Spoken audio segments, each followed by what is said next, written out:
Believe it or not, but Sunday's matchup between Chicago and New Orleans features two of the hotter teams in the NFL right now. The Bears, 34, have won 2 in a row after last week's 173 victory over Carolina at home, in which the defense suffocated the Panthers, holding them to just a field goal.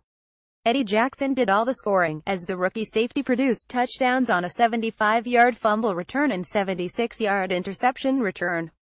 Otherwise, Chicago's defense managed a total of 153 yards, 5 first downs and just 1 field goal in 9 drives. Meantime, the Saints, 42, ran their winning streak to 4 in a row, beating Green Bay 2,617 in the Packers' first game without Aaron Rodgers. New Orleans' visit to Lambeau Field started poorly, with interceptions on their first 2 trips into Green Bay territory, and the Saints trailed 147 at halftime. But the second half was a different story, as Drew Brees and the offense scored on 4 straight possessions and then picked off Packers quarterback Brett Hundley to seal the deal. Chicago holds a slim 15-14 in head-to-head meetings with New Orleans, but the Saints have won the past 3 matchups.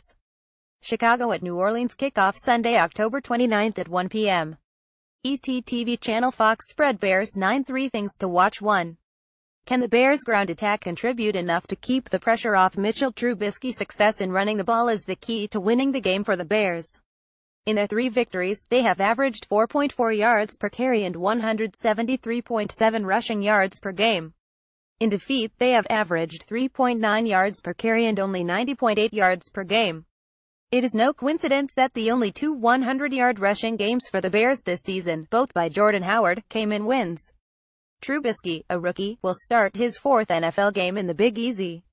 Frankly, John Fox and his staff want Trubisky to avoid losing games much more than they want him to try to win them himself. That specifically means grinding out yardage on the ground and avoiding turnovers. That philosophy explains the Bears' play calling when Trubisky has been under center. Against Carolina, Trubisky threw only 7 passes during the entire game, completing 4 of them. The previous week, in a win at Baltimore, he had just 16 pass attempts, half of which were successful. In his first appearance of the regular season in Week 5, he had his highest totals of his brief career in pass attempts 25, completions 12 and yards 128. Those came in a Bears loss. 2. Will the Saints continue to maintain balance on offense? For the Saints to win, they need to have considerable success running the ball to achieve balance in their attack. In the first 2 games of the season, both losses, they ran the ball just 19 times per game for 70.5 yards on average with no touchdowns. During the 4-game winning streak, they have run the ball 32 times for 147.3 yards per game on average, scoring 5 rushing touchdowns. A huge number of passing attempts and yards do not bode well for New Orleans.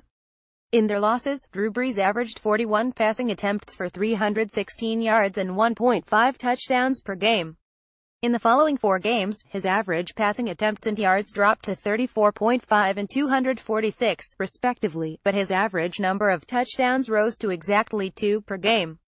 Chicago is capable of keeping the Saints' running game under wraps.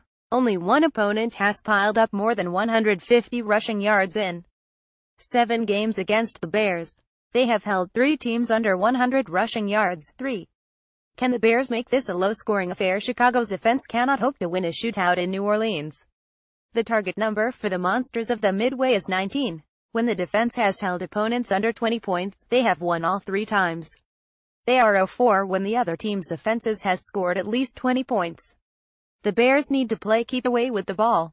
Ideally, they want to score on their first possession, keep the Saints' offense out of the end zone for the game and dominate time of possession. The longer they can remain ahead, even if by single digits, they can pressure Sean Payton into his habit of junking the running game when trailing. The Saints have struggled when their offense becomes unidimensional.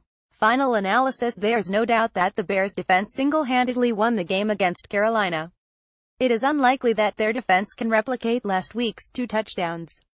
It is impossible to believe they can limit Drew Brees and company to just a field goal as the Bears did to Carolina. Although the Bears currently reside in the basement of the NFC North, their season is far from finished. They are only 2 games out of first place.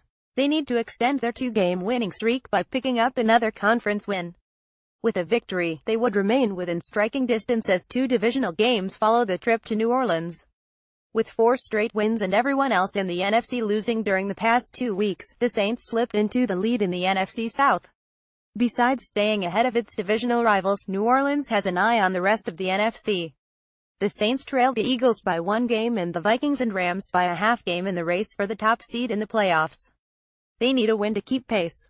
Prediction: Saints 27, Bears 13, written by John LaFleur, a contributor to AthlonSports.com, who focuses on the New Orleans Saints and Michigan State Spartans.